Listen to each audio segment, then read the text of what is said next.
الله فلا مضل له ومن يضلله فلا هادي له ونشهد أن لا إله إلا الله وحده لا شريك له ونشهد أن سيدنا ومولانا محمدا عبده ورسوله الذي أرسله بالحق بشيرا ونذيرا وداعيا إلى الله بإذنه وسراجا وقمرا منيرا أما بعد فأعوذ بالله من الشيطان الرجيم بسم الله الرحمن الرحيم وما خلقت الجن والإنس إلا ليعبدون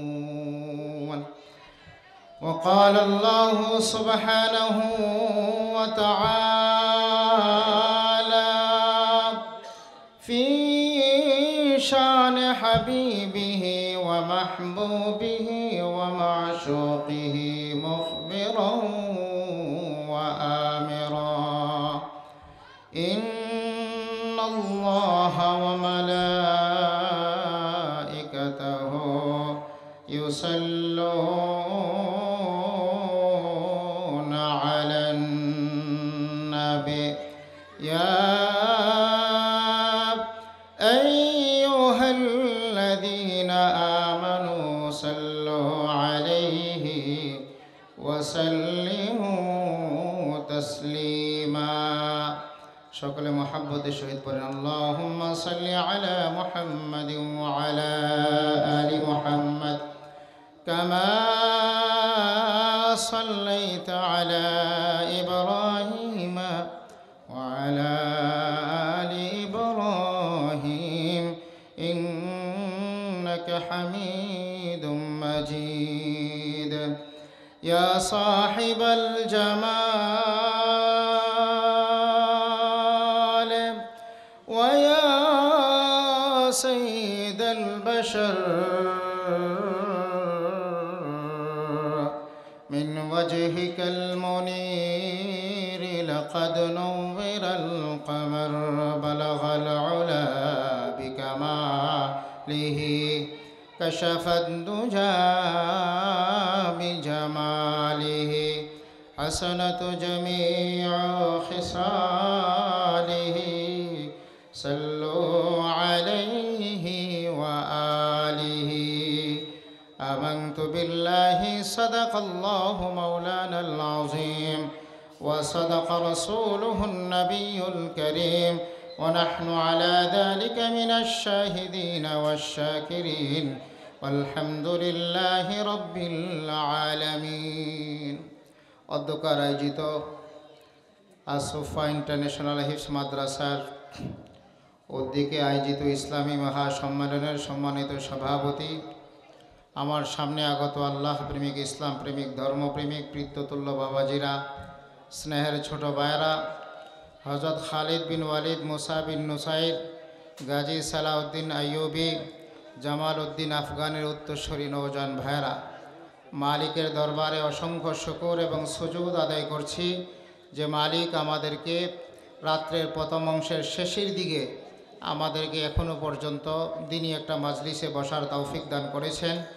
এই জন্য অন্তরের অন্তঃস্থল থেকে মনকে উজাড় করে উচ্ছ্বাসিত মনে মালিকের শেখানো ভাষায় শুকরিয়া জ্ঞাপন করছি, আলহামদুলিল্লাহ।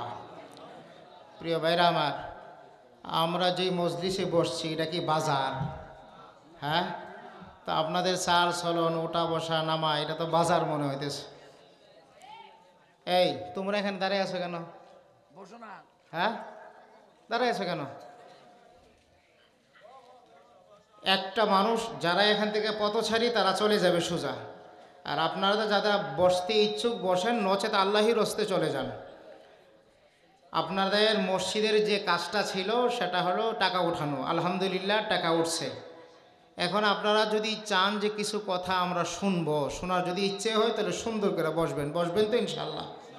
আরে বলেন বসবেন? তাহলে এই যে মাঝখানে একটু যাতে ফাঁকা জায়গা না থাকে, ছোট ভাইরা তোমরা যদি শুনতে ইচ্ছে করে বসো, কিন্তু এখানে বসে কোনো কথা বলতে পারবো না। সামনে খালি জায়গাগুলো, ফাঁকা জায়গাগুলো ভরপুর করে বসেন।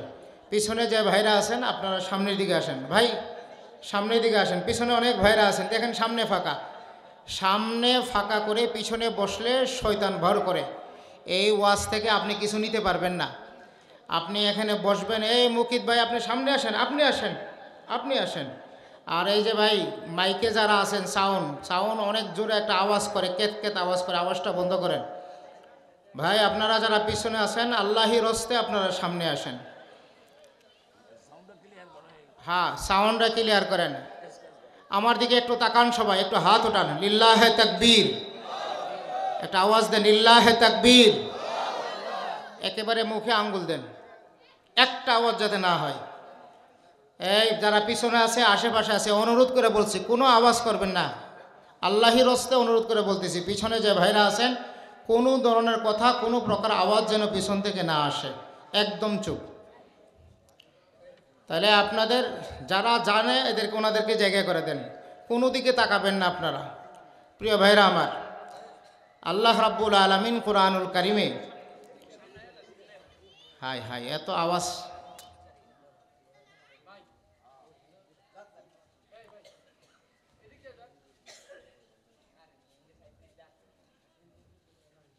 আরও যারা যাওয়ার আছে বলেন যাওয়ার জন্য, পরে যাতে আমার বয়ানের সময় না যায়।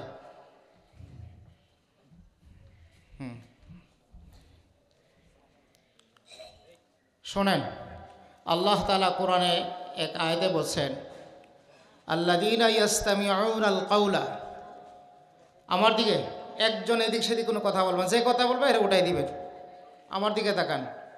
আল্লাযীনা ইয়াসতামিউনাল কাওলা ফায়াত্তাবিউনা মা আহসানা।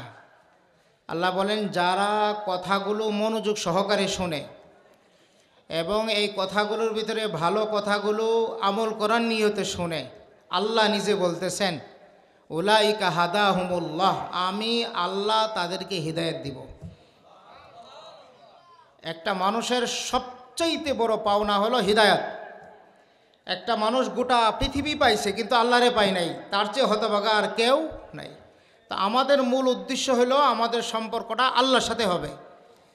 এই জন্য আমরা এখানে আসছি এবং বসছি। দীর্ঘ সময় আমরা দান খায়রাতের আলোচনা শুনছি, আর এই পর্যন্ত বসে থাকার উদ্দেশ্য হলো দিনই কিছু কথা শুনবো। তো এই জন্য মনোযোগ সহকারে শুনবো। রাস্তা যেহেতু মানুষ আসা যাওয়া করবে, আল্লাহর রাস্তা আপনারা ওইদিকে তাকাবেন না, আপনারা মনোযোগ আমার সাথে। একটা কথা মনে রাখবেন, আপনারা যদি আমার দিকে ভালো মনোনিবেশন করেন, আল্লাহ আমার মুখ থেকে ভালো কথা বের করবেন। আর আপনাদের মনোযোগ যদি অন্য দিকে থাকে তাহলে আল্লাহ ভালো কথা বের করবেন না। প্রিয় ভাইরা আমার, আমি সব সময় বলি প্রত্যেকটা জিনিসের একটা সিস্টেম থাকে। একটা মানুষ রমাদানুল মুবারকে রোজা রাখছে, সারাদিন রোজা রাখছে, ইফতারের 10 মিনিট আগে ইচ্ছাকৃতভাবে পানি খাইছে। আপনারা কি বলেন, তার রোজা আল্লাহর কাছে কবুল হবে? বলেন সবাই, রোজা কবুল হবে? হবে না। কেন হবে না? সে তো সারাদিন উপবাস ছিল। ওই যে আল্লাহর যে নিয়ম আছে ওই নিয়মে সে পড়ে নেই। একটা মানুষ ইমাম সাহেবের পিছনে নামাজে দাঁড়াইছে, ইমাম সাহেব শুরু থেকে শেষ পর্যন্ত নামাজ পড়াইছে, মুসল্লি শেষ পর্যন্ত ছিল, কিন্তু ইমাম সাহেব সালাম ফেরানোর আগে সে সালাম ফিরিয়ে ফেলছে, তার নামাজ হবে? কথা বলেন না সবাই, নামাজ হবে? হবে না। কারণ সে আল্লাহর যে বিধান সেটা লঙ্ঘন করছে। তো আল্লাহ তাআলা কুরআনুল কারিমে এবং বিভিন্ন রসুলের হাদিসে স্পষ্ট ভাষায় বলছেন, যারা এই সমস্ত মাজলিসে শুরু থেকে শেষ পর্যন্ত বসবে, যখন তারা শেষে যখন এখান থেকে উঠে, আল্লাহ তাআলা একজন ফেরেশতাকে ঠিক করে, ওই ফেরেশতা এলান করে, আল্লাহ তাআলা তোমাদের গুনাহগুলো মাফ করে দিয়েছেন। এবার বলেন, আমরা আমাদের গুনাহ মাফ করাতে চাই কি না? তাহলে আমরা বসবো তো ইনশাআল্লাহ। আরেকটা কথা আপনাদেরকে বলি, আমরা যে এখানে বসছি এটা হইলো একটা ক্লাসের মতো। বলেন কিসের মতো? ক্লাসের মতো শিক্ষক যদি ক্লাসে পড়ায়, ছাত্ররা যদি সঠিকভাবে উত্তর না দেয়, শিক্ষককে কি ক্লাসে পড়াইতে পারবে? আমরা এখানে বসছি কোরআনের ক্লাস, বলেন এটা কিসের ক্লাস?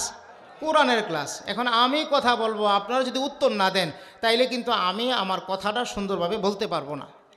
এই জন্য আমি আমার আলোচনার শুরুতে যতগুলো কথা বলবো আপনারা এই প্রত্যেকটা কথার উত্তর দিবেন, ঠিক আছে তো ইনশাআল্লাহ? সবাই বলেন ইনশা, আওয়াজ দিয়ে বলেন ইনশা আল্লাহ। আমাদেরকে তৌফিক দান করুক, আমিন। এখন একটা হাদিস দিয়ে শুরু করি। আপনাদেরকে জিজ্ঞেস করি, আপনারা কি এরকম হাদিস কখনো শুনছেন যে আল্লাহ তাআলা সর্বপ্রথম জাহান্নাম কাদেরকে দিয়ে শুরু করবে? আপনারা কি এরকম হাদিসটা জানেন কেউ এখানে? শোনেন, সর্বপ্রথম আল্লাহ তাআলা কারুনকে দিয়ে জাহান্নাম শুরু করবে না, নমরুদকে দিয়ে শুরু করবে না, ফেরাউনকে দিয়ে শুরু করবে না, হামানকে দিয়ে শুরু করবে না। সর্বপ্রথম আল্লাহ জাহান্নাম শুরু করবেন যারা দুনিয়াতে ভালো কাজ করছে কিন্তু সেটা আল্লাহর জন্য করে নাই। বুঝাইতে পারি নাই? পয়গম্বর বলেন তিন শ্রেণীর মানুষ দ্বারা আল্লাহ জাহান্নাম উদ্বোধন করবেন। প্রথম শ্রেণীর মানুষ হলো আলেম। বলেন প্রথম শ্রেণী কারা? আলেম। আলেমদেরকে ডাকবে আল্লাহ। বুখারী মুসলিম শরীফের হাদিস। সাইয়েদনা আবু হুরায়রা রাদিয়াল্লাহু তাআলা আনহু যখন এই হাদিসটা বর্ণনা করতেছিলেন, আবু হুরায়রা 3 বার বেহুশ হয়ে গেছেন। কয়বার? 3 বার। সাইয়েদনা আবু হুরায়রা বলেন, আমি মুহাম্মদুর রাসূলুল্লাহ সাল্লাল্লাহু আলাইহি ওয়াসাল্লামের জবান থেকে এই হাদিসটা আমি শুনেছি। পয়গম্বর বলেন জাহান্নাম আল্লাহ তাআলা উদ্বোধন করবেন 3 শ্রেণীর মানুষ দ্বারা। এর মাঝে এক শ্রেণীর মানুষ হলো যারা আলেম। কিয়ামতের ময়দানে আল্লাহ রাব্বুল আলামিন আলেমদেরকে ডেকে এনে জিজ্ঞেস করবেন, দুনিয়ার জগতে তুমি কেন ইলম অর্জন করেছিলা? সে বলবে আল্লাহ তোমাকে খুশি করার জন্য। লম্বা হাদিস। আল্লাহ বলেন তুমি মিথ্যা কথা বলছো। দুনিয়াতে তুমি আলেম হয়েছিলা, কারি হয়েছিলা, কোরআনের ব্যাখ্যা জানিয়েছিলা, যাতে করে তোমাকে মানুষ বড় আলেম বলে, কারি বলে। আল্লাহ রাব্বুল আলামিন বলেন তোমাকে দুনিয়াতে তুমি যা চাইছিলা সেটা তুমি পেয়ে গেছো। দুনিয়াতে তুমি প্রসিদ্ধতা অর্জন করেছিলা, সুতরাং দুনিয়ার মানুষ তোমাকে তা দিয়া দিছে। আজকে আমি আল্লাহর সাথে তোমার কোনো সম্পর্ক নাই। এবার আল্লাহ ফেরেশতাদেরকে বলবে এই লোকটাকে আনো, তার মাথাকে নিচু করে পাগুলো উপরের দিকে উঠাও। ফেরেশতারা এবার সাহাবায়ে কেরাম রাসূলকে প্রশ্ন করলেন, ইয়া রাসূলুল্লাহ একটা মানুষ কি মাথার দ্বারা হাঁটতে পারে? পয়গম্বর বলেন যে আল্লাহ পা দ্বারা হাঁটাইতে পারে, ওই আল্লাহ কিন্তু তার মাথার দ্বারাও হাঁটাইতে পারে। এবার আল্লাহ বলবেন ফেরেশতাদেরকে ফাসহিবা আলা ওয়াজহিহি, তার মুখের উপরে, তার মুখ থেকে তার জিহ্বাটা বের করো, টান্দা বের করো, বের করে টেনে খেসরে তাদেরকে জাহান্নামে নিক্ষেপ করো। এটা হলো এক শ্রেণীর মানুষ। আরেক শ্রেণীর মানুষ হলো যারা হজ করে অথবা শহীদ হয়েছে। তাদেরকে আল্লাহ তাআলা ডাকবে আর বলবে তুমি কেন হজ করছিলা? সে বলবে আল্লাহ তোমার জন্য। বলে না, মিথ্যা কথা বলছো তুমি। দুনিয়াতে তোমাকে হাজি সাহেব না বললে তোমার মনটা খারাপ হয়ে যেত, সুতরাং দুনিয়াতে হাজি বলা হয়েছে, এবার তুমি জাহান্নামে যাও। আরেক শ্রেণীর মানুষকে আল্লাহ ডাকবে যারা দানবীর, দান করছেন। কিয়ামতের ময়দানে তাদেরকে আল্লাহ ডাকবে এদিকে দান করছিলে কে রে দুনিয়াতে? আমার নামটা যেন খুব বেশি মানুষের কাছে প্রচার প্রসার হয়। দুনিয়াতে সেটা পাইছো? বলে হ্যাঁ পাইছি তো। এবার তোমার সাথে আমার কোনো লেনদেন নাই। এবার তাকেও ফেরেশতাদেরকে বলবে তার উপর করো, টান টেনে খেসে জাহান্নামে নিক্ষেপ করো। তো আপনারা যারা দান করছেন নিশ্চয়ই আল্লাহ তাআলা আপনাদের দানকে কবুল করুক। আমি দোয়া করি যদি কাহারুর কোনো ধরনের মনের ভিতরে অন্য কোনো কিছু কাজ করে, এই মুহূর্তে তওবা করে আল্লাহর কাছে বলেন যে আল্লাহ আমি যে এই দানগুলো করছি একমাত্র তোমার জন্য করছি, দুনিয়ার কোনো মানুষকে জানানোর জন্য না। আল্লাহ তুমি আমার এই দানগুলো কবুল করো। সকলে বলেন আমিন। কথা কি বুঝতে পেরেছেন? যে কোনো আমল, কথাটা বুঝেন, যে কোনো আমল, যে আমলটা আল্লাহর জন্য করা হয়, এই আমলটা যদি অল্প হয় এটা তার নাজাতের জন্য যথেষ্ট। সুবহানাল্লাহ বলেন। হযরত দাউদ আলাইহিস সালাতু ওয়াস সালাম আল্লাহর কাছে বলেন আল্লাহ আমার মনে চাই তুমি আমাকে মিজানের পাল্লা দেখাও। মিজানের পাল্লা বুঝেন তো? হ্যাঁ, মানে আমাদের দেশে পাল্লা বলে যেটাকে মাপা হয়। আর কিয়ামতের ময়দানে আল্লাহ রাব্বুল আলামিন ওয়ানাদাউল মাওয়াজিনাল কিসতি, আল্লাহ বলেন কিয়ামতের ময়দানে মিজানের পাল্লা রাখবেন। ফাআম্মা মান সাকুলাত মাওয়াজিনুহু ফাহুয়া ফি আইশাতির রাদিয়া, আল্লাহ বলেন যার পাল্লাটা নেকির দ্বারা ভরপুর হয়ে যাবে, আল্লাহ এলান করবেন এবার তাকে জান্নাতি, তাকে জান্নাতি হিসাবে ঘোষণা করে দাও। সুবহানাল্লাহ বলেন। আল্লাহ রাব্বুল আলামিন বলেন যার মিজানের পাল্লা হালকা হয়ে যাবে তার ঠিকানা হলো জাহান্নাম। এবার দাউদ আলাইহিস সালাতু ওয়াস সালাম আল্লাহর কাছে বলেন, আল্লাহ মিজানের পাল্লাটা আমাকে একটু দেখাও। হাদিস শরীফে আছে আল্লাহ তাআলা দাউদ আলাইহিস সালাতু ওয়াস সালামকে মিজানের পাল্লা দেখাইলেন। দাউদ আলাইহিস সালাম মিজানের পাল্লা দেখে সাথে সাথে বেহুশ হয়ে গেলেন।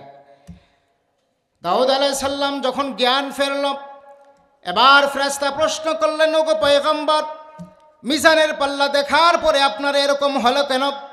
আপনি কেন বেহুশ হয়ে গেলেন? সাইয়েদনা দাউদ আলাইহিস সালাতু ওয়াস সালাম বলে, আমি যখন মিজানের পাল্লা দেখলাম, আমি দেখলাম এত বড় মিজানের পাল্লা, বলে একটা মিজানের পাল্লাই হলো, একটা পাল্লাই হলো আসমান আর জমিন থেকে। বলো সুবহানাল্লাহ। এবার দাউদ বলেন আমি আশ্চর্য হয়ে গেলাম যে এত বড় মিজানের পাল্লা বান্দা আমল দ্বারা কিভাবে ভরপুর করবে। কে বলছেন? দাউদ। সবাই বলেন কে বলছেন? নবী দাউদ বলতেছেন আমি আশ্চর্য হয়ে গেলাম যে এত বড় মিজানের পাল্লা বান্দা অল্প হায়াত পাবে, 60-70 বছর হায়াতে এই মিজানের পাল্লা কিভাবে ভরবে। এবার দেখেন আল্লাহ কি সুন্দর করে বললেন। এবার আল্লাহ দাউদকে বলেন, দাউদ শোনো, আমার কোনো একটা বান্দা যদি ইখলাসের সাথে একমাত্র আমি আল্লাহকে খুশি করার জন্য যদি একবার সুবহানাল্লাহ বলে, জোরে বলেন কয়বার? সবাই বলেন কয়বার? যদি একবার সুবহানাল্লাহ বলে, আমি আল্লাহ রাব্বুল আলামিন মিজানের পাল্লাকে ভরে দিব। এবার আপনি বুঝছেন সুবহানাল্লাহর দাম কম না বেশি? বলেন কম না বেশি? বেশি। বুখারী শরীফের হাদিস, রাসূল বলেন সুবহানাল্লাহ আলহামদুলিল্লাহ তামলাউল মিজান ওয়া তামলাউ মা বাইনাস সামাওয়াতি ওয়াল আরদ। সুবহানাল্লাহ আলহামদুলিল্লাহ কোনো বান্দা যদি আল্লাহকে খুশি করার জন্য একবার বলে, আসমান আর জমিনের মধ্য জায়গায় যত ফাঁকা জায়গা আছে সব ফাঁকা জায়গাগুলো আল্লাহ নেকির দ্বারা ভরপুর করে দিবেন। সুবহানাল্লাহ। কোনো বান্দার যদি জীবনে একটা, এই শ্বশুর, কোনো বান্দা যদি জীবনে ইখলাসের সাথে একবার পড়ে, বলেন কয়বার? একবার। আপনারা আরেকটা হাদিস শুনছেন, অনেক বক্তা থেকে শুনছেন যে কিয়ামতের ময়দানে এক ব্যক্তির আমল নামা মিজানের পাল্লায় উঠাবে, তার গুনার গুনাহ, গুনার, বলেন গুনার গুনাহ, মিজানের পাল্লা ভারী হয়ে যাবে, মানে গুনাহের পাল্লা কি হয়ে যাবে? ভারী হয়ে যাবে। আল্লাহ রাব্বুল আলামিন ওই সময় বান্দাকে ডেকে আনবেন, ও বান্দা দেখো তোমার আমল নামার কি অবস্থা। তুমি তো জীবনে কোনো ভালো কাজ করো নাই, মনে হয় সব সময় গুনাহ করছো, এই জন্য তোমার মিজানের পাল্লা, গুনাহের পাল্লা তোমার ভারী হয়ে গেছে। এবার আল্লাহ তাকে বলবে, আচ্ছা তুমি বলো তোমার জীবনে তুমি কোনো ভালো কাজ করছো কিনা যে এই কাজটা আমি মিজানের পাল্লায় উঠাইতে পারি। বান্দা লজ্জিত হয়ে অবনত মস্তিষ্কে বলবেন, আল্লাহ আমার জীবনে আমি এমন কোনো আমল করি না, আমার মনে পড়ে না যে আমলের কারণে আজকে নেকির মিজানের পাল্লা ভারী হয়ে যাবে, এমন কোনো আমল আমি করি নাই। এবার আল্লাহ কি করবেন জানি, আল্লাহ বান্দাকে ডাক দিয়ে কাছে নিয়ে বলবেন, বান্দা জীবনে তুমি একবার কোনো এক মাহফিলে অথবা কোনো এক মাজলিসে, কোনো এক জায়গায় জীবনে একবার তুমি লা ইলাহা ইল্লাল্লাহ মুহাম্মাদুর রাসূলুল্লাহ এই কথাটা তুমি মনে প্রাণে বিশ্বাস করে একবার বলেছিলা, আর আমি আল্লাহর কাছে এটা পছন্দ হয়ে গিয়েছিল। আজকে যা ওই যেই পাল্লা, নেকির পাল্লার ভিতরে এই আমলটাই আমি উঠায় দিলাম। রাসূল করিম সাল্লাল্লাহু আলাইহি সাল্লাম বলেন, আল্লাহ যখন ওই আমলটা অর্থাৎ লা ইলাহা ইল্লাল্লাহর আমলটা যখন মিজানের পাল্লায় ডান দিকে রাখবেন, নেকির পাল্লায় রাখবেন, সাথে সাথে নেকির পাল্লা ভারী হয়ে যাবে। তাইলে যে আমলটা ইখলাসের সাথে করা হয়, যে আমলটা আল্লাহর জন্য করা হয়। এই যে আপনারা এখানে বসছেন, আপনাদের নিয়তটা ঠিক করেন যে কেন আসছেন এখানে। আপনার এই আমলটা, এই বসাটা যদি নিয়ত ঠিক হয় যে আল্লাহ আমি এখানে বসেছি একমাত্র তোমাকে খুশি করার জন্য, এই রকম একটা ভালো নিয়তে যদি বসেন, জীবনের এই আমলটা যদি আল্লাহের কাছে কবুল হয়, মানুষকে আল্লাহ তাআলা জান্নাত দেওয়ার জন্য এই আমলটাই যথেষ্ট। সুবহানাল্লাহ বলেন। আপনার একটা হাদিস শুনেছেন একাধিকবার, বুখারী শরীফের হাদিস। পয়গম্বর বলেন, একজন মহিলা ছিল, অনেক খারাপ মহিলা, জীবনে অনেক অন্যায় করত, অনেক খারাপ কাজ করত। রাস্তা দিয়ে একদিন হেঁটে যাচ্ছেন, হঠাৎ করে একটা বিড়াল তার সামনে পড়ল। বিড়ালটা অসুস্থ, খুবই কাতরাচ্ছিল, খুবই কষ্ট পাচ্ছিল। ওই মহিলা বিড়ালকে লালন পালন করলেন এবং সুস্থ করে বিড়ালকে ছেড়ে দিলেন। ওই মহিলা যখন দুনিয়া থেকে চলে গেল, মরে গেল, আল্লাহ রাব্বুল আলামিন ওই জামানার পয়গম্বর মুসা আলাইহিস সালাতু ওয়াস সালামকে আল্লাহ বলেন, মুসা অমুক জায়গায় অমুক মহিলা দুনিয়া থেকে চলে গেছে, তুমি যাও গিয়া তার জানাজা তুমি পড়ো। সাইয়েদনা মুসা আলাইহিস সালাতু ওয়াস সালাম মহিলার পরিচয় পাওয়ার পরে আল্লাহর কাছে প্রশ্ন করলেন, নগো আল্লাহ, আমি যতটুকু জানি ওই মহিলাটা তো ভালো না। এবার আল্লাহ তাআলা বলেন, পয়গম্বর শোনো, আমিও জানি সে খারাপ কাজ করছে, কিন্তু তার জীবনে একটা আমল, আমি আল্লাহকে খুশি করার জন্য একটা মাখলুকের সাথে সে ভালো ব্যবহার করছিল, এই জন্য আমি আল্লাহ তার জীবনের সব গুনাহ মাফ করে দিলাম। এজন্য চেষ্টা করবেন জীবনে একটা আমল যেন আল্লাহর কাছে কবুল হয়।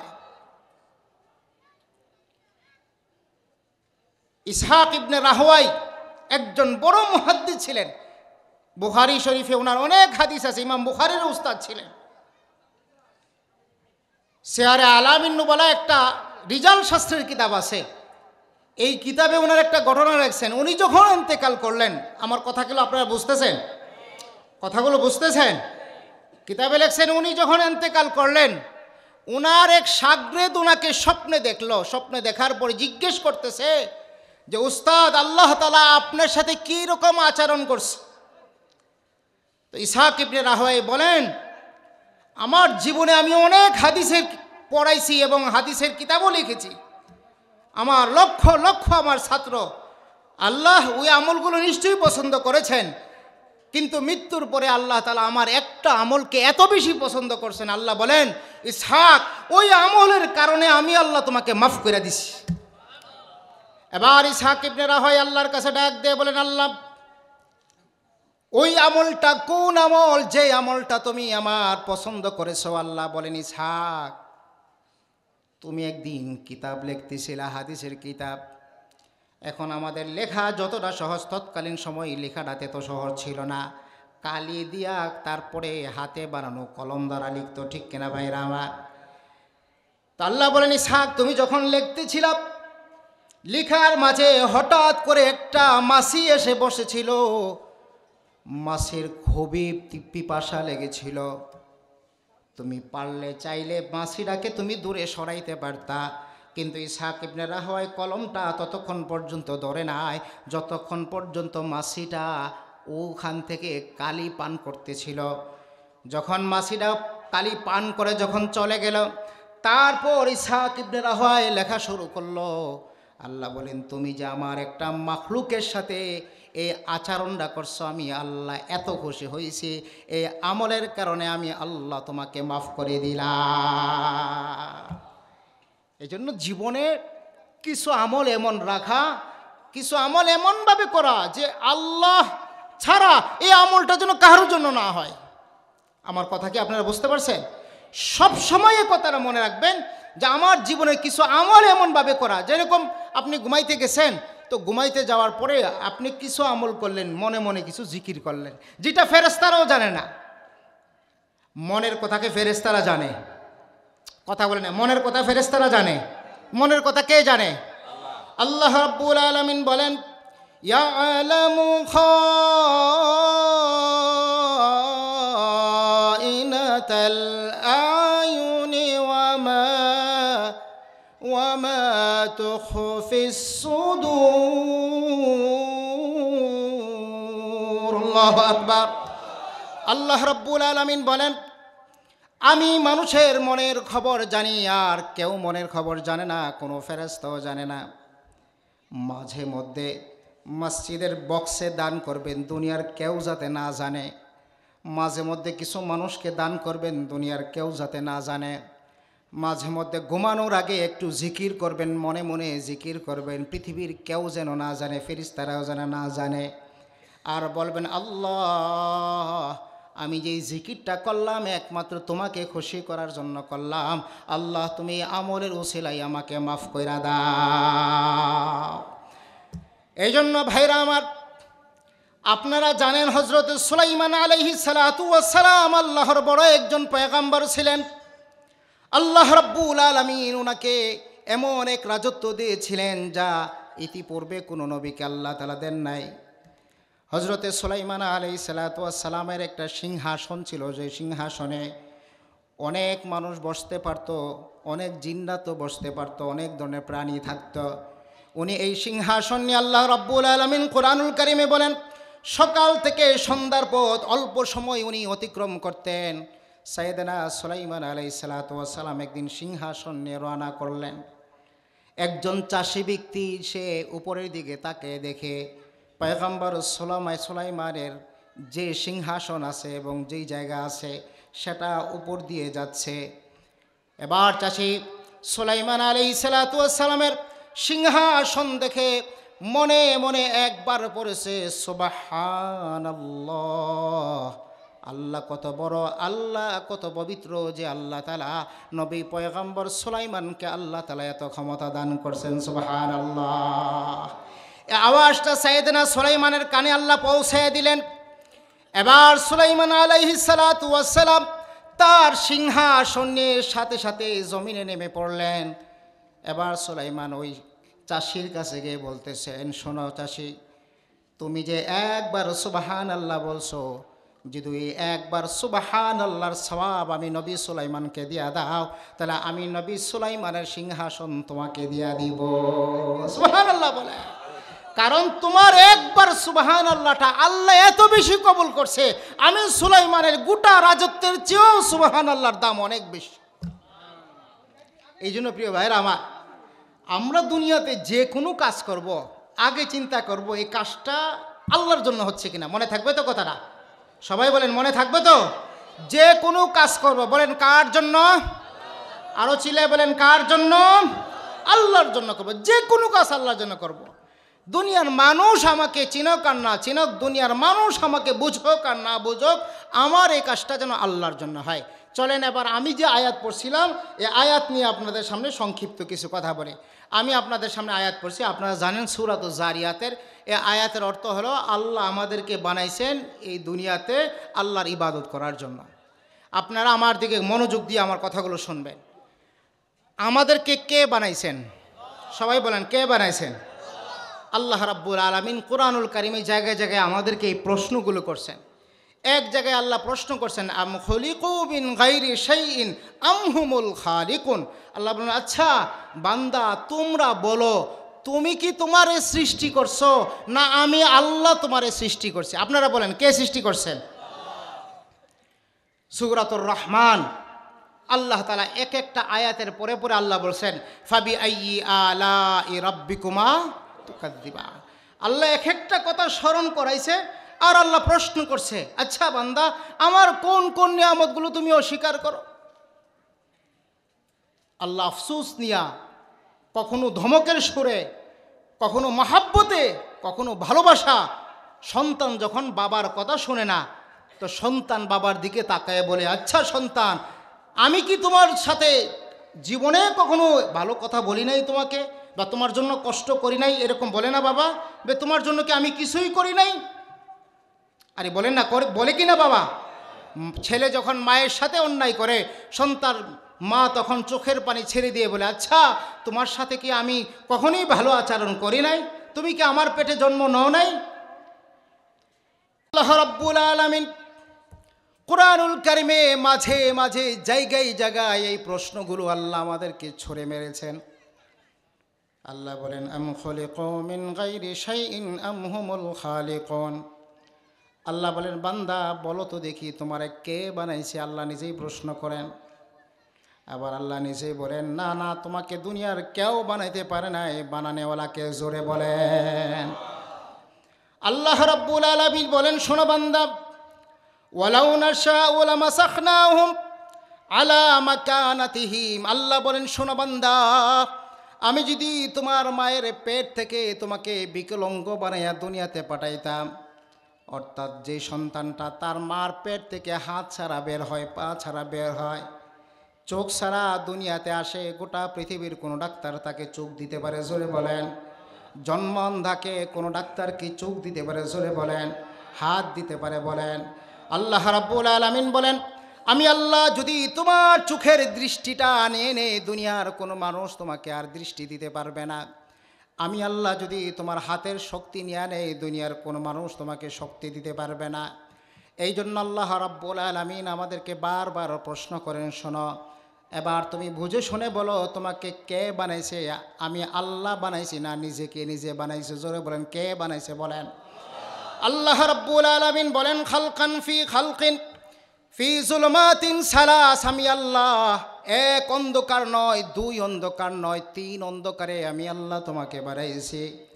দুনিয়ার কোনো মানুষ আলো ছাড়া কোনো জিনিস বানাইতে পারে না, অন্ধকারে বানাইতে পারে না।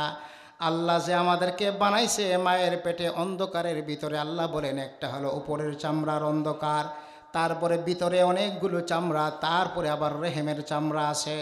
আল্লাহ বলেন, তিন অন্ধকারে আমি আল্লাহ তোমাকে বানাইছি। দুনিয়াতে আসার পরে দুনিয়ার যত মাখলুকাত আছে, সমস্ত মাখলুকাত দুনিয়াতে আসার পরে চলতে পারে, বুঝতে পারে। একটা মুরগির বাচ্চা যখন দুনিয়াতে আসে, সাথে সাথে মায়ের পেছনে দৌড়াদৌড়ি শুরু করে, টুকটাক করে খাবার খেতে শুরু করে। একটা ইঁদুরের বাচ্চা যখন দুনিয়াতে আসে, সাথে সাথে চলতে শুরু করে। একটা গরুর বাচ্চা যখন দুনিয়াতে আসে, সাথে সাথে দেখবেন দৌড়াতে শুরু করে। আল্লাহ বলেন, ও দুনিয়ার মানুষ, আমি আল্লাহ তোমাকে বড় দুর্বল বানায় এই দুনিয়াতে পাঠাইছি। তুমি কিন্তু বড় দুর্বল। তুমি যখন দুনিয়াতে এসেছিলে, তুমি কিন্তু তোমার খাবারও চাইতে পারতা না, তোমার ভালো মন্দ তুমি কিছুই বুঝতে না। লা তানুমান হাত্তা তারকুদা ওয়ালা তাকুলান হাত্তা তাশবা। আল্লাহ বলেন, শোনো, ভালো করে শোনো, আমি তোমার মায়ের অন্তরে এমন ভালোবাসা দান করলাম, যে ভালোবাসার কারণে মা কখনো ঘুমাই না আমার সন্তান না খাওয়ার আগ পর্যন্ত। মা বাবা কখনো খায় না সন্তান খাওয়ার আগ পর্যন্ত। মা বাবা কখনো ঘুমায় না সন্তান না ঘুমানোর আগ পর্যন্ত। ঠিক কিনা ভাইরা আমার? এবার আল্লাহ বলেন, আমি তোমার এত সুন্দর করে দুনিয়াতে মানুষ বানিয়ে পাঠাইলাম। আল্লাহ বলেন, আমি অসংখ্য মাখলুকাত, লক্ষ লক্ষ মাখলুকাত সৃষ্টি করেছি, কিন্তু সর্বশ্রেষ্ঠ মাখলুকাত তোমাকে বানায়া পাঠাইলাম। এবার তুমি কি কখনো নিজেকে চিন্তা করছো কোনো দিন যে আমি আল্লাহ তোমারে কেন পাঠাইছি? প্রত্যেকটা জিনিসের একটা উদ্দেশ্য থাকে, বলে না? থাকে কি না? কথা বলেন না, থাকে কি না?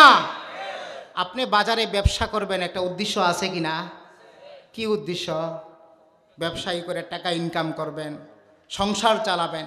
এখন আপনি ব্যবসা করেন, ইনকাম নাই, ব্যবসাতে লস আর লস। এক সময় আপনি ব্যবসা ছেড়ে দিবেন। কথা কি ভুল বললাম? তো আপনি কি নিজেকে কখনো এই প্রশ্ন করছেন যে আল্লাহ তুমি আমারে কেন দুনিয়াতে পাঠাইছো? আর আমি দুনিয়াতে আইসা তোমার ইবাদত করি না মানুষের ইবাদত করি? কখনো কি চিন্তা করছেন? আপনারা ধৈর্য সহকারে শুনবেন, বসবেন তো ইনশাআল্লাহ? হ্যাঁ, আমি 12টা পর্যন্ত কথা বলবো, বসবেন আপনারা? হ্যাঁ, আল্লাহ তৌফিক দান করুক। আপনি সব সময় নিজেকে এই প্রশ্ন করতে হবে, আমাকে আল্লাহ কেন পাঠাইছেন? কোরআনুল কারিমে আল্লাহ 4টা উদ্দেশ্য কথা বলছেন। কয়টা? সবাই আমার সাথে কথা বলেন, কয়টা? মানে আমাদেরকে আল্লাহ কয়টা উদ্দেশ্য দিয়ে দুনিয়াতে পাঠাইছেন? 4টা উদ্দেশ্য। আপনারা শুনবেন ইনশাআল্লাহ, আল্লাহ তৌফিক দান করুক। এবার প্রথম উদ্দেশ্য, সূরাতুজ জারিয়াতে আল্লাহ বলেন, ওয়ামা খালাকতুল জিন্না ওয়াল ইনসা ইল্লা লিয়াবুদুন। আল্লাহ বলেন, আমি মানুষকে সৃষ্টি করছি কার ইবাদত করার জন্য? জোরে বলেন, সবাই চিৎকার মারেন, কার ইবাদত? আল্লাহর ইবাদত করার জন্য। লম্বা কথা এখানে বলবো না, আপনারা এই আলোচনাটা অনেক বেশি শোনেন, কিন্তু জমিনে কিন্তু আমরা আল্লাহর ইবাদত করি না। ইবাদত মানে হলো শুধুমাত্র নামাজ আর রোজা আর হজ আর জাকাত না। ইবাদত আল্লাহ কুরআনুল কারীমে বলেন ইবাদতের মূল অর্থ হলো আল্লাহ রাব্বুল আলামিন যা আদেশ করছেন তা সঠিকভাবে মানা, আর যা নিষেধ করছেন তা বর্জন করার নাম হলো ইবাদত। এবার বলেন, আমরা কি হারাম থেকে বাঁচি, সুদ থেকে বাঁচি, ঘুষ থেকে বাঁচি, দুর্নীতি থেকে বাঁচি, জুলুম থেকে বাঁচি? তাহলে আমরা কি আল্লাহর উদ্দেশ্য পুরা করছি? আমরা সংক্ষিপ্তভাবে সামনের দিকে যাই। এটা হইল এক নম্বর কারণ। আল্লাহ আমাদেরকে সৃষ্টি করছেন কার ইবাদত করার জন্য? সবাই বলেন এক নম্বর কার ইবাদত? আরো জোরে বলেন কার ইবাদত?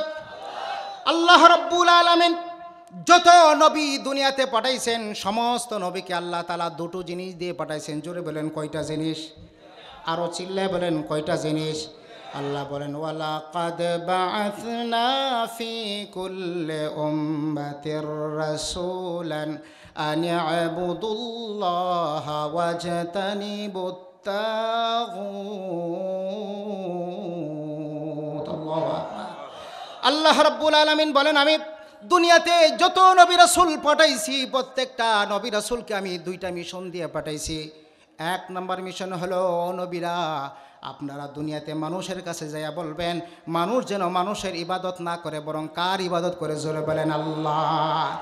নবীকে যখন জিজ্ঞাসা করা হলো ওগো পয়গম্বর আপনাকে আল্লাহ তাআলা দুনিয়াতে কোন মিশন দিয়ে পাঠাইছেন?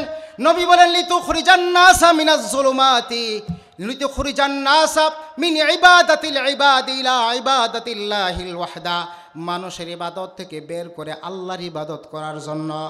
আরো জোরে বলেন আল্লাহ দুনিয়াতে চলার জন্য আমাদেরকে আইন দিছে কিনা? জোরে বলেন দিছে কিনা? ওই আইনের কিতাবের নাম কি? জোরে বলেন। কথা বলেন না কেন? কিতাবের নাম কি? হ্যাঁ, চুরি করলে কি বিধান কোরআনে আছে? আরে কথা বলেন আছে? আমাদের বাংলাদেশে যে চুরি করে সে যদি এই পুরো রাষ্ট্রটাও চুরি করে বিক্রি করে দেয় তাহলে আমাদের বাংলাদেশের মানুষের আইনের বিধান হলো সর্বোচ্চ 3 মাস তার জেল হবে। এইরকম আইনে সুরের সংখ্যা বাড়বে না কমবে? না বাড়বে। এই জন্য কমে না বাড়ে বাংলাদেশে? একজনের পরে আরেকজন সুর আয়ে, একজনের পর আরেকজন কি আয়ে বলেন? সুর আয়ে। সুরের সংখ্যা দিন দিন বাড়েই বাড়ে বাড়েই বাড়ে। যদি এখানে আল্লাহর আইন থাকতো, কোনো ব্যক্তি যদি চুরি করে আল্লাহর আইন হলো তাকে দিবালোকের সামনে না তারা হাতটা কাইটা দাও। বলে এই এলাকার কোনো মানুষ যদি চুরি করে এই হাই স্কুলের মাঠে নিয়ে সমস্ত মানুষের সামনে চোরের হাতটা কাইটা দাও, তাইলে এবার দেখবেন একটা চোরের হাত যে চোরের রাস্তার টাকা মারে, জনগণের টাকা মারে, মানুষ থেকে সাদা নেয়, এইরকম একটা চোরের হাত যদি কাটত তাইলে এই কাঞ্চনে দ্বিতীয়বার আর কোনো চোর জন্মাইতো? জুড়ে বলে না। তাহলে আমরা কিন্তু আল্লাহর ইবাদত করি না। আল্লাহর ইবাদত মানে হলো আল্লাহর আইনগুলো দুনিয়াতে মানতে হবে। কিন্তু আমরা কি আল্লাহর আইন মানি? বাংলাদেশ কি আল্লাহর আইনে চলে? আমাদের এই কাঞ্চন পৌরসভা কি আল্লাহর আইনে চলে? এই সমাজ ব্যবস্থা কি আল্লাহর আইনে চলে? কার আইনে চলে? আব্রাহাম লিঙ্কনের আইন চালান আপনারা। আপনারা আল্লাহকে আদর্শ মানেন না। আপনাদের আল্লাহ হয়েছে দুইজন।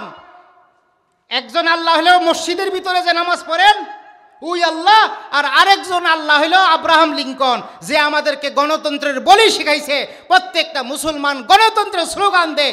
আমি আল্লাহর কসম খায় বলি কোন মুসলমান যদি মুসলমানের ঘরে জন্ম হয়া গণতন্ত্রের স্লোগান দেয়, যারা আল্লাহকে বিশ্বাস করে না তাদের দলের স্লোগান দেয়, সে কোনোদিন মুসলমান থাকতে পারে না।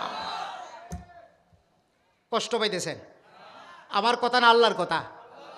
এবার দ্বিতীয় কারণটাতে যাই। আপনারা দ্বিতীয় কারণটা জানেন আল্লাহ আমাদেরকে কেন বানিয়েছেন? এই কথাটা সবাই জানেন। সূরাতুল বাকারাতে আল্লাহ তাআলা বলেন ইন্নী জাইলুন ফিল আরদে খলিফা। কি বলেন? খলিফা কারে কো? প্রতিনিধিত্ব করা। আল্লাহ রাব্বুল আলামিন কোরআনুল কারীমে দ্বিতীয় কারণ বলেন, আল্লাহ বলেন ও দুনিয়ার মানুষ শোনো, আমি তোমারে যে বানাইছি কেন বানাইছি তুমি জানো?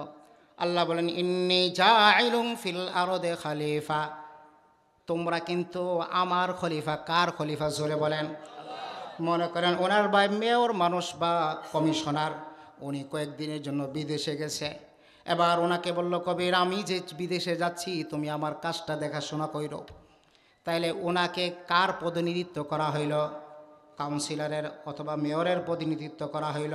উনি কি ওনার কাজ করবে না কাউন্সিলরের কাজ করবে? জোরে বলেন। আর কথা বোঝেন না, কার কাজ করবে উনি? কাউন্সিলরের কাজ করবে। যদি ওনার ভাই মেয়র হয়, যদি বলে যে কবির তুমি আমার কাজটা সামলাও, তাহলে এটা কি উনি ওনার কাজ করবে না মেয়রের কাজ করবে? তাহলে আমরা কার কাজ করুন? আমরা কার খলিফা? আমি কি মিথ্যা কথা বলতেছি? কোরআনে আছে এই কথা, বিশ্বাস করেন আপনারা? সূরাতুল বাকারার 2-3 নম্বর পৃষ্ঠায় দেখেন, 3 নম্বর পৃষ্ঠায় দেখেন, আল্লাহ রাব্বুল আলামিন স্পষ্ট বলছেন, হে দুনিয়ার মানুষ, আমি তোমাদেরকে বানাইতাম না। আল্লাহ বলেন, আমি জিনদেরকে বানাইছিলাম, এরা জমিনে ফিতনা ফাসাদ করছে। এবার আল্লাহ রাব্বুল আলামিন ফেরেশতাদেরকে বলেন, ও ফেরেশতা, আমি দুনিয়াতে মানুষ পাঠাইব। এবার ফেরেশতা আল্লাহর কাছে বলেন, আল্লাহ কেন পাঠাইবা? আমরাই তো যথেষ্ট। আমরা আপনার নাহনু নুসাব্বিহু ওয়া নুকাদ্দিসু লাক, আমরাই তো আপনার প্রশংসা করি, আবার মানুষ কেন আপনি পাঠাইবেন? আল্লাহ বলেন, আরে মূর্খের দল, আমি মানুষ এই জন্য পাঠাবো না যে তারা গিয়া শুধুমাত্র তসবিহ পড়বে, মসজিদে বৈশা বৈশা আমল করবে, নামাজ পড়বে, বরং আমি তাদেরকে পাঠাইতেছি ইন্নী জাইলুম ফিল আরদি খলিফা।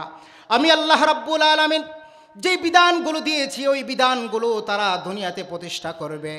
মুসলমান ভাইরারে আমার, একজন রাষ্ট্রপ্রধানের কি কি কাজ এটা কোরআনে আছে কিনা জোরে বলেন? আরও চিল্লায় বলেন, কোরআনে আছে কিনা জোরে বলেন?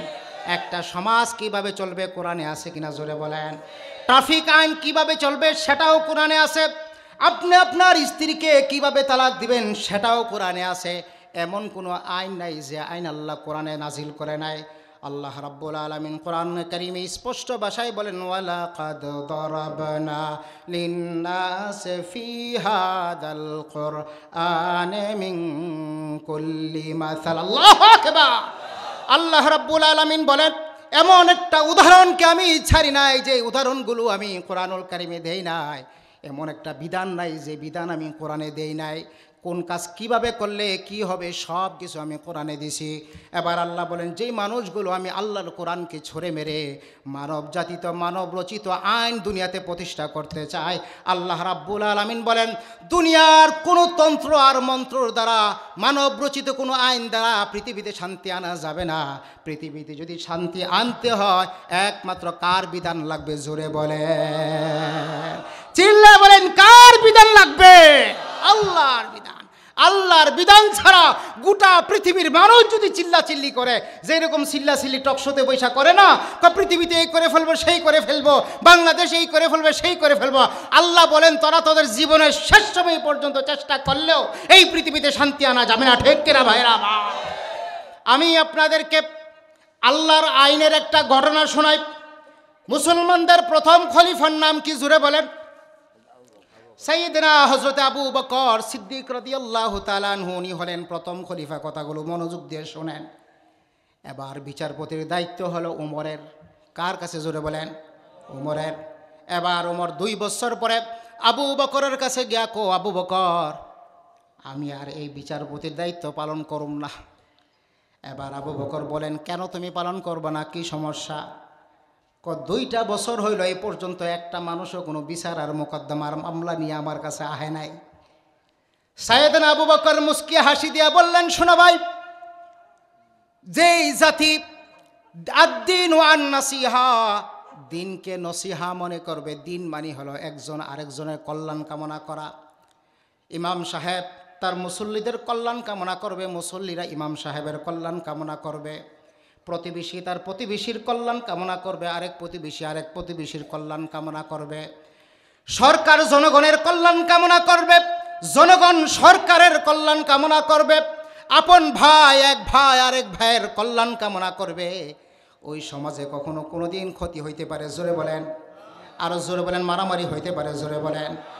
এবার আবু বকর বললেন, ভাই ওমর, বিচার না যাওয়ার 1 নাম্বার কারণ হলো এই জমানার মানুষগুলো একজন আরেকজনকে মহব্বত করে, ভালোবাসে, তাদের ভিতরে কোনো কন্দল নাই, কোনো মারামারি নাই। 2 নম্বর কারণ হলো, আবু বকর ওমরকে বলেন, ওমর, 2 নম্বর কারণ হলো এই জমানার মানুষ রাষ্ট্র পরিচালনা করে কোরআন দিয়া। সুবহানাল্লাহ বলে। কোরআনে যে রাজনীতি শিখাইছে, এই রাজনীতির মূল কথা হলো যে ব্যক্তি নেতা হবে এই ব্যক্তি জনগণের সেবক হবে। সুবহানাল্লাহ বলে।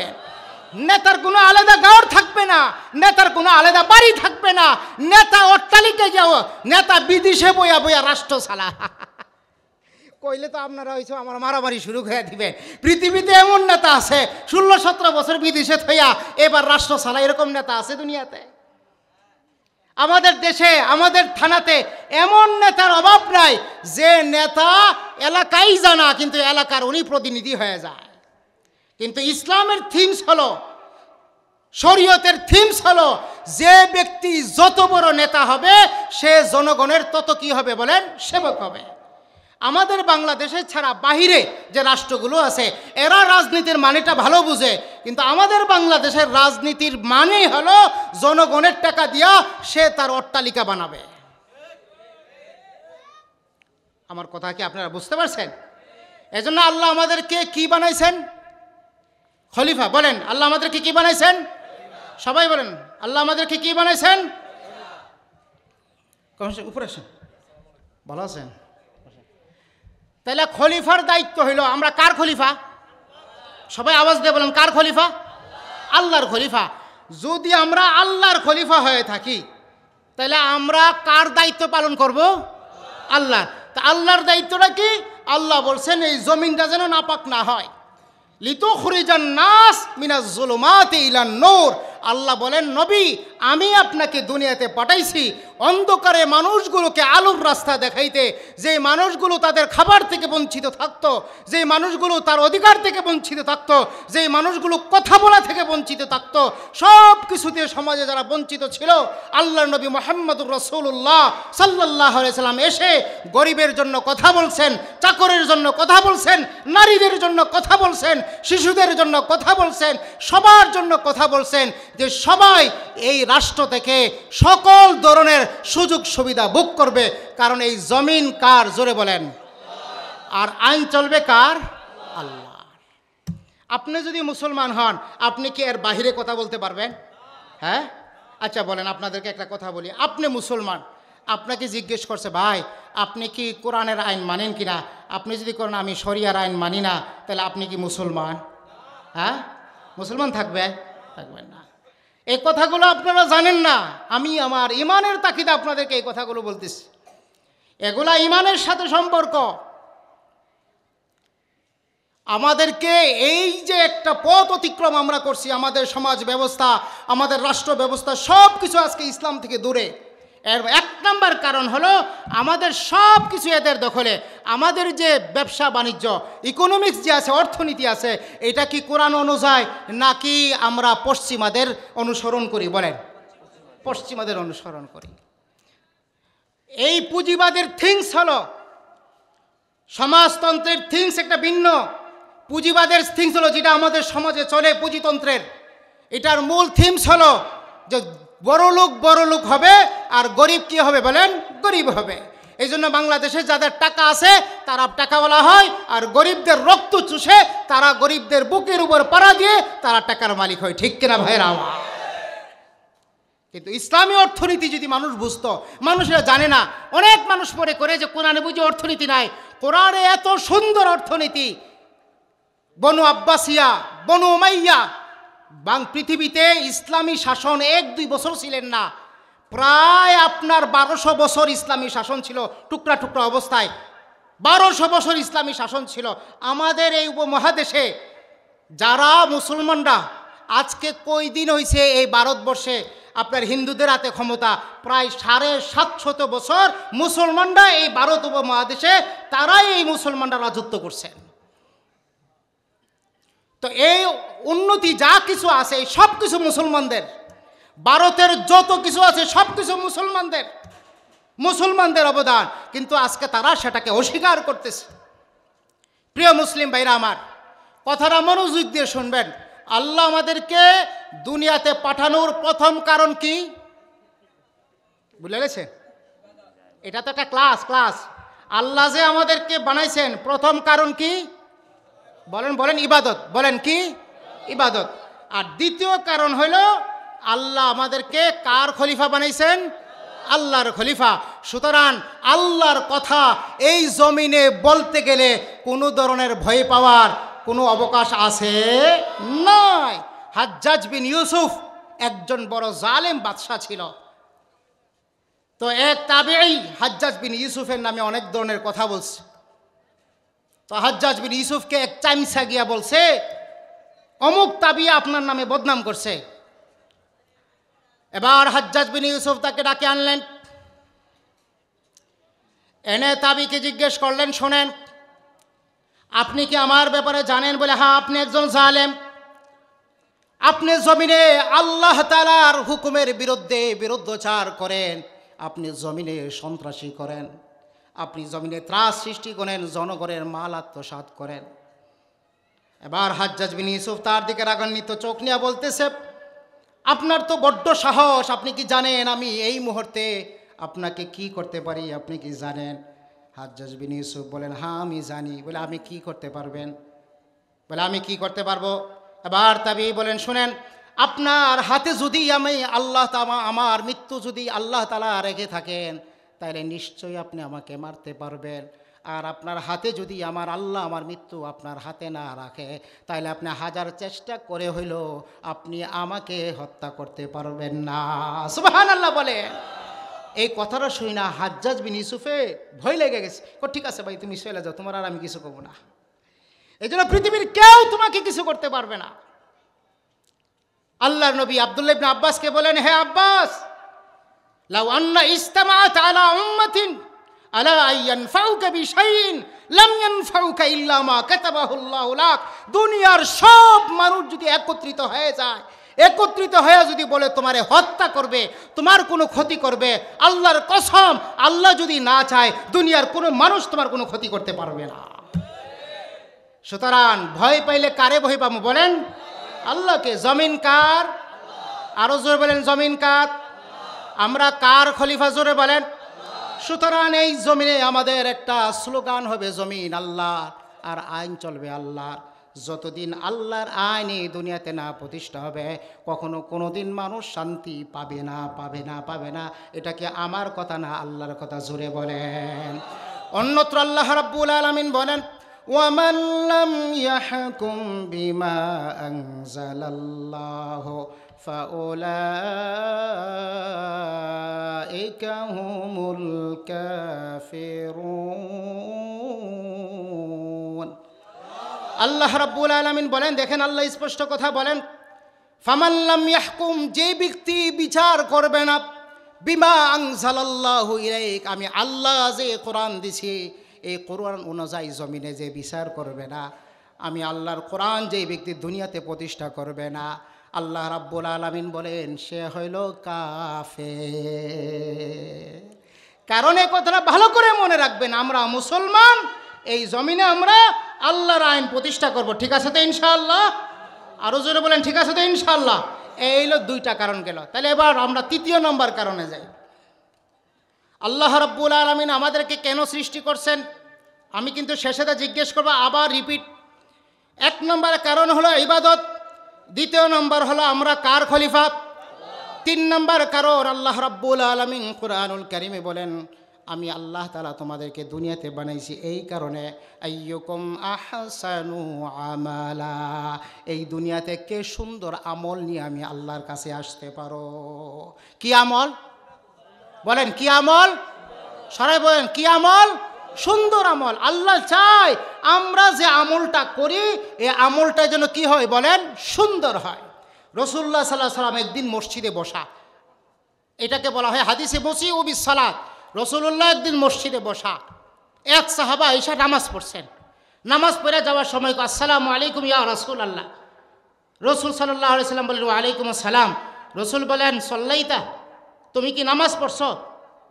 নাম সল্লাইতু ইয়া রাসূলুল্লাহ, আমি নামাজ পড়ছি। রাসূল বলেন, ইরজা ফাসাল্লি ফাইন্নাকা লাম তুসাল্লি, তুমি আবার ফিরে যাও, ফিরে গিয়ে আবার নামাজ পড়ো, তুমি তো নামাজই পড়ো নাই। কথাটা বুঝেন? সে আবার নামাজ পড়ছে। আবার যাওয়ার সময় রসুলকে সালাম দিলেন, আসসালামু আলাইকুম। রসুল বলেন, ওয়ালাইকুম সালাম। রসুল বলেন, হাল সল্লাইতা, তুমি কি নামাজ পড়ছো? বলে, ইয়া রাসূলুল্লাহ, হ্যাঁ আমি তো নামাজ পড়ছি। এবার পয়গম্বর বলেন ফারজি ফাসাল্লি ফা ইন্নাকা লাম তুসাল্লি, আবার ফিরা যাও নামাজ পড়ো, কেননা তুমি নামাজই পড়ো নাই। কবার হইল বলেন, কয়বার?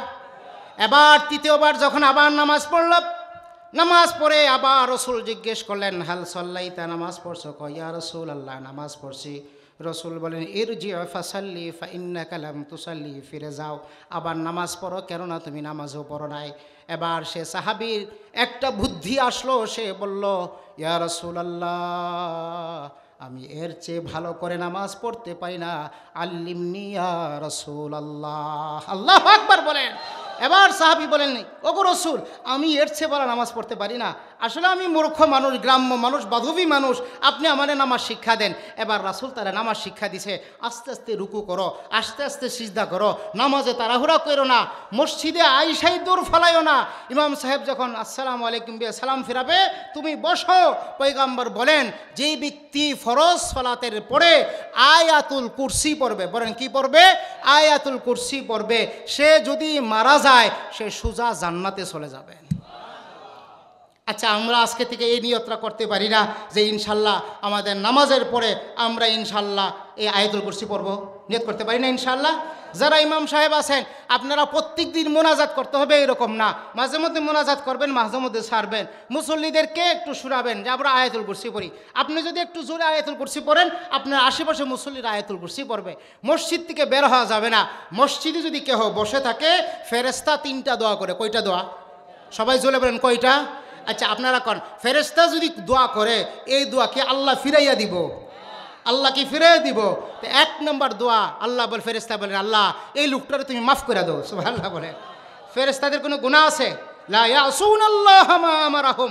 আল্লাহ বলেন ফেরেশতাদের কোনো গুনাহ নাই, তারা যে দোয়া করে আল্লাহ সে দোয়া কি করে বলেন কবুল করে। তারা আমরা কি মসজিদে বসতে পারি না? বলেন না পারি তো? মসজিদে বসে আবার গীবত করবো না, কিন্তু মসজিদে বসে বেহুদা কথা বলবো না, বসলে নীরবে বসবো, অথবা আলেমদের সাথে কোনো কথা বলবো, অথবা যদি কোনো মসজিদ সংক্রান্ত কোনো কথা থাকে সেই কথাগুলো বলবো। কিন্তু অন্য অহেতুক কথা বললে আবার গুনাহ হবে, অহেতুক কথা বলার দরকার নাই। ঠিক আছে তো ইনশাআল্লাহ? কথা বলেন ঠিক আছে তো ইনশাআল্লাহ? আমরা নামাজটা সুন্দরভাবে পড়বো, পড়বেন তো ইনশাআল্লাহ? আরে আপনাদের তো ভাগ্য যে এই 2টা মসজিদ এত কাছাকাছি, এটা হলো ভাগ্যের ব্যাপার। এরপরে হলো 2টো মাদ্রাসা আপনাদের এখানে, এরপরে আলহামদুলিল্লাহ আপনাদের এখানে যারা ইমাম খতিব আছে আমার যতটুকু জানা মতে এরা অনেক ভালো মানুষ। তো আপনারা তাদের থেকে শিখবেন। যে ব্যক্তি 60 বছর পর্যন্ত নামাজ পড়ল কিন্তু তার রুকু ঠিক হইল না, সিজদা ঠিক হইল না, রসুল বলেন এই হলো সবচাইতে বড় চোর, সবচাইতে বড় চোর। আমার কথা না, রসুলের কথা, রসুলের কথা বলে সে হলো নামাজ চোর। এই জন্য হাত জোর করে অনুরোধ করে, লজ্জার কিছু নাই। জীবনে কি আমি মাদ্রাসায় পড়ি নাই? তাহলে আমি একদিন আমার ইমাম সাহেবের কাছে, হাবিজ সাহেবের কাছে বসবো, বসে বলবো হুজুর আমার সূরা ফাতিহাটা শুনেন হয় কিনা, হুজুর আমাকে ফালাক ইখলাস 4টা সূরা সহি শুদ্ধ করে শিখিয়ে দেন যাতে আমি নামাজটা পড়তে পারি। পারবো তো ইনশাআল্লাহ? তাহলে আল্লাহ বেশি ইবাদত চাই না, যতটুকু করি সেটা যেন কি হয়, সুন্দর হয়। এটা হলো 3 নম্বর কারণ। কয় নম্বর কারণ? আমার সময় শেষ, এজন্য আমি শেষ করে দিয়েছি। এটা কয় নম্বর কারণ? 3 নম্বর। 4 নম্বর কারণ আল্লাহ কোরআনে সূরাতুত তাওবার 111 নম্বর আয়াতে আল্লাহ বলেন ইউকাতিলুনা ফি সাবিলিল্লাহি ফায়াকতুলুনা ওয়া ইউকতালুন। তোমাদেরকে আমি দুনিয়াতে পাঠাইছি, উদ্দেশ্য হলো আল্লাহর জমিনে, আল্লাহ বলেন আল্লাহর জমিনে আল্লাহর দ্বীন প্রতিষ্ঠা করার জন্য, হইতে তুমি মরবে নাইলে মারবে। বুঝাইতে পারি না কথাটা? কথা ব্রিটিশরা যখন এই ভারত উপমহাদেশে আসছে, উলামায়ে কেরাম যখন এদের বিরুদ্ধচার করা শুরু করছে, আলিয়া আপনার আলীনগর বিশ্ববিদ্যালয় তখন মুসলমানদের অনেক কষ্টের পর একটা মাদ্রাসা করছে, কিন্তু তাদের কথা ছিল মাদ্রাসা করার অনুমতি আছে, কিন্তু কোরআনে যত জিহাদের কথা আছে এই জিহাদের কথাগুলো কাইটাই দিতে হবে। কারণ এরা জানে মুসলিম যদি সজাগ হয়ে যায়, মুসলমান যদি এক আল্লাহর ধরে দিয়ে দাঁড়িয়ে যায়, গোটা পৃথিবীর কোনো আউল ফাউল আর বাউল নাস্তিক এই বাংলাদেশে জায়গা পাবে না। ঠিক কিনা ভাইরা? আচ্ছা আপনি কি মানুষকে বেশি ভালোবাসেন না আল্লাহকে? ওয়াল্লাযীনা আমানু আশাদ্দু হুব্বান লিল্লাহ। আল্লাহ বলেন যারা ইমানদার তারা ভালোবাসে কারে? জোরে বলেন, কারে ভালোবাসে আমরা? সবাই আওয়াজ দিয়ে হাত উঠায় বলেন, আমার পরিবার, আমার পরিজন থেকে সবচেয়ে কাকে বেশি ভালোবাসি? সত্যি তো কথাটা? আরো জোরে বলেন, সত্যি তো? এবার হাত নামান, এবার বলেন, কেউ যদি আমার নবীরে গালি দেয় তাকে কি আমি সহ্য করব? আমি তাকে সহ্য করব? হ্যাঁ? কেউ যদি আমার আল্লাহকে গালি দিয়ে এটা সহ্য করব? হ্যাঁ? আচ্ছা, এই বাউল আউল ফাউল এরা যে জঘন্যতম কত কথা বলে, আপনারা শুনলে পাগল হয়ে যাবে। এক বাউল কইতেছে, তোরা যে সিজদা দেশ, তাদের মাথা থাকে একদিকে আর ফুটকি থাকে আল্লাহর দিকে। নাউজুবিল্লাহ কইতেন না? আরো তো কত বেশি কথা মনে হয় আপনারা অনেকে শুনছেন, এগুলো মুখ দিয়া তো উচ্চারণ করার কোনো কথা না। এই ইতিহাস আগামীকাল জুমাতে বলবো, বাউলের ইতিহাস। তো এই রষ্টার বষ্টা এই ব্যক্তিদের পক্ষে যদি কেউ বলে, আমরা কি তাদের সাথে আসি? তাদেরকে সাপোর্ট করব? আমরা মুসলমান হিসাবে সাপোর্ট করব? আমি করব না। যদি কেউ তাদের পক্ষ নেয়, আমরা বলি তোমরাও সাবধান, কারণ আগামীর বাংলাদেশ ইসলামের বাংলাদেশ, ঠিক না? আগামী বাংলাদেশ কোরআনের বাংলাদেশ, আগামী বাংলাদেশ হাদিসের বাংলাদেশ, আগামী বাংলাদেশ মুসলমানের বাংলাদেশ। কারণ ইতিহাসে যতগুলো বিপ্লব ঘটছে সবগুলো মুসলমানের রক্তের উপরে দেয়া গেছে। যখন বিপ্লব ঘটে তখন ওই নাস্তিকরা ঘর থেকে বের হয়ে তারা ফায়দা লুটতে চায়। ইনশাল্লাহ এই সুযোগ আর দেওয়া হবে না। প্রিয় ভাইরা আমার, আমি এ কথাটা বলি শেষ, আপনাদেরকে জিহাদের আলোচনা করতে গেলে লম্বা আলোচনা করতে হবে। জিহাদ কারে বলে? জিহাদের অর্থ কি? আমরা পৃথিবীতে এই পশ্চিমারা আমাদেরকে শিখাইছে জিহাদ মানে হলো সন্ত্রাসী। আল্লাহর কসম খেয়ে বলি, পৃথিবীর একটা মুসলমানও কোনো দেশে, পৃথিবীর কোনো রাষ্ট্রে কোনো মুসলমান হাজার হাজার লক্ষ লক্ষ দূরের কথা 10 জন মুসলমানকে 10 জন মানুষকেও মারে নাই। কিন্তু এবার বলেন, যারা আমাদেরকে সন্ত্রাসী বলে গালি দেয়, এক বুশ পৃথিবীতে প্রায় 5 লক্ষ শিশুকে হত্যা করছে। আপনারা হিটলারের নাম শুনছেন? কই লক্ষ ইহুদিরে মারছে? তাহলে হিটলারকে আজকে পর্যন্ত কেউ সন্ত্রাসী কইছে? সন্ত্রাসী কইছে আফগানিস্তানকে। কিন্তু আজকে গোটা পৃথিবীর সামনে আফগানিস্তান দেখায় দিছে, দেখো যাদেরকে তোমরা সন্ত্রাসী বলতা, আজকে পৃথিবীর সবচেয়ে সুপার পাওয়ার মালিক হইল এখন আফগানিস্তান। যখন বাগরাম ঘাঁটি দখল করার কথা বলছে মাতাল ট্রাম্প, তখন আফগানিস্তানের আমির খান মুত্তাকি বলছে, এটা কি তোর বাপদাদার জায়গা? বলে ঘাঁটি তো দূরের কথা, আফগানিস্তানের একটা মাটিও তোরা ধরতে পারবে না। যখন ভারতে গেছে, ভারতের আপনারা দেখছেন ইতিহাসগুলো, যে ভারত তাদেরকে জঙ্গি বলতে বলতে বলতে বলতে মুখের ফেনা উড়াইছে, এখন ভারতের পিছনে ঘুরে। কথাটা মনে বুঝাইতে পারি নাই? এই গোটা 3 বছরের ভিতরে গোটা পৃথিবীতে সবচাইতে বেশি, এমনকি আমেরিকার ডলারের চেয়েও তাদের মুদ্রার দাম এখন বেড়ে গেছে।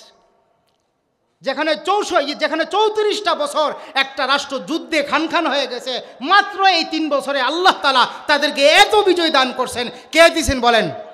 আরো জোরে বলেন, কে দিছেন? সারা পৃথিবীর শক্তিকে বলছে, সুপার পাওয়ার রাষ্ট্রগুলো শেষ করে দিছে। তাদেরকে সোভিয়েত ইউনিয়ন, রাশিয়া মারতে চাইছিল, এখন পৃথিবীতে সবার আগে রাশিয়া তাদেরকে স্বীকৃতি দিছে। সারা পৃথিবী তাদের বিরুদ্ধে করছে। তারা বলছে, তোমাদের বিরুদ্ধিতা আমাদের কোনো কিছু আসে যায় না, আমাদের সম্পর্ক কার সাথে? আরো জোরে বলেন, কার সাথে? আল্লাহর সাথে। ইনশাআল্লাহ এই বাংলাদেশে একদিন হবে হবে হবে। আপনারা সময়ের অপেক্ষা থাকেন। তবে আমি আপনাদের কাছে একটা কথাই বলি, যেহেতু আপনারা মুসলমান, আপনারা মুসলমানদেরকে সাপোর্ট করবেন, ঠিক আছে তো? ইনশাআল্লাহ।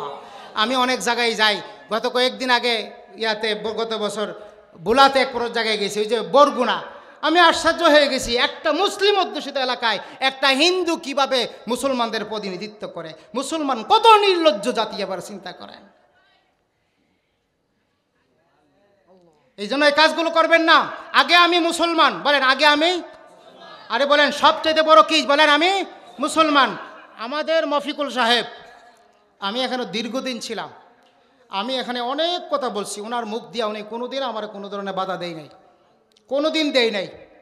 উনি, ওনার ভাইরা এবং আমাদের শফিক ভাই যিনি ছিলেন, মারা গেছেন, আল্লাহ তাআলা ওনাকে মাফ করে দেন, সকলে বলে আমিন। মসজিদের জন্য ওনার অনেক অবদান ছিল, আপনাদের সবার অবদান। এই যে আজকে যে দান করলেন, আমি কিন্তু 1 ঘন্টার পিছনে বসেছি, আমার কিন্তু কষ্ট হইতেছিল, তাও আমি বসে রয়েছি। কেন জানেন? আপনাদের দানগুলো আমার আশ্চর্য লাগে। আপনারা যে এত দান করেন এই কাঞ্চনের মানুষ, আল্লাহ তাআলা আপনাদের দানে বরকত দান করুক। তো ওনারা কিন্তু কখনো ইসলামের বিরুদ্ধে বা কখনো কোনো দিন যারা ইসলামকে চায় না তাদের বিরুদ্ধে ওনারা ওনাদের পক্ষে কখনো ছিল না। আমরা ওনাদেরকে ভালো মনে করি, কিন্তু আমাদের সমাজে আরও অনেক জায়গায় এরকম আছে যারা বুঝা না বুঝা এই দলটাকে নষ্ট করে দিতেছে, বুঝে না এমন কথা মুখ থেকে বের করে ফেলতেছে। আমরা দোয়া করি আমাদের এই ভাইগুলো ওই ভুল রাস্তা থেকে ফিরে আসুক। আমরা সবাই মুসলমান, বলেন আমরা সবাই কি বলেন? মুসলমান। তারপর হলে আমরা বাঙালি জাতি, যেহেতু আমরা মুসলমান, আমাদের যারা প্রতিনিধিত্ব করবে তারা কি হবে বলেন? মুসলমান। যেই লোক নামাজ পড়ে না, যেই লোক মানুষের সামনে মদ্যপান করে, যেই লোক মানুষের সামনে মানুষের উপর জুলুম করে, এই লোকরা আমরা আমাদের প্রতিনিধিত্ব করতে দেব না। আল্লাহ আমাদেরকে আমল করে তৌফিক দান করুক। আমিন। ওয়া আখির দাওয়ানা আলহামদুলিল্লাহি রাব্বিল আলামিন।